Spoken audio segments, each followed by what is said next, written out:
জয় শ্রীরাম বন্ধুরা, তোমরা সবাই কেমন আছো? আমার নতুন চ্যানেলের ফার্স্ট ব্লগ নিয়ে আসলাম গয়ার মা বাবার পিণ্ডদানের ভিডিও। তো এই দেখতে পাচ্ছ, এটা গয়া স্টেশন। গয়া স্টেশনে আমরা সকাল সকাল নেমে গেছি। তো প্রথম দিনের যেই কাজটা হবে সেই কাজটা হবে হচ্ছে ফাল্গু নদীতে। ফাল্গু নদীতে তোমরা সবাই জানো যে তিনটে জায়গায় কাজ হয়।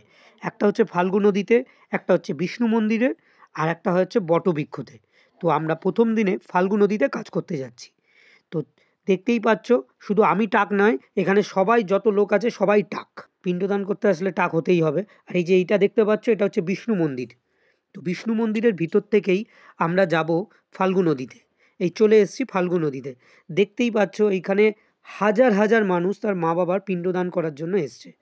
দেখতেই পাচ্ছ চারিদিকে। আর এইখানটা এতটাই রোদ যে আমরা একটা ছাওয়া খুঁজছিলাম, ছাওয়ার মধ্যে গিয়ে বসে যাতে শান্তিভাবে কাজটা করা যায়।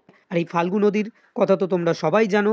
সীতামা এই ফাল্গু নদীকে অভিশাপ দিয়েছিল যে ফাল্গু নদীতে কোনো সময় জল থাকবে না। বাট তোমরা যে এখন যে জলটা দেখতে পাচ্ছ, এই জলটা হচ্ছে মানে চারিদিক থেকে বাঁধটাকে ঘিরে দিয়ে জলটাকে আটকে রাখা হয়েছে। নাহলে এইখানে সত্যি কথাই জল থাকে না। হাজার হাজার মানুষ ব্লক করে, তখন দেখতে পারবেন যে ফাল্গু নদীতে জল থাকে না। বাট এটাই জল আছে। এখন বর্তমান সরকার এটাকে চারিদিক দিয়ে ঘিরে দিয়েছে যাতে মানুষের অসুবিধা না হয়, জল যাতে সবসময় অ্যাভেলেবেল পায়। আজকে শুধু ফাল্গু নদীর পিণ্ডদানের ভিডিওটা তোমাদের সাথে শেয়ার করলাম।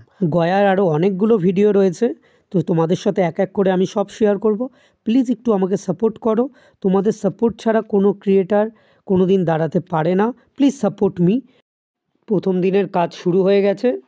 তো তোমাদের সাথে দেখা হচ্ছে নেক্সট ব্লগে। জয় শ্রীরাম, জয় বজরংবলী। সবাই ভালো থাকো, সুস্থ থাকো, সবাইকে ভালো রাখো।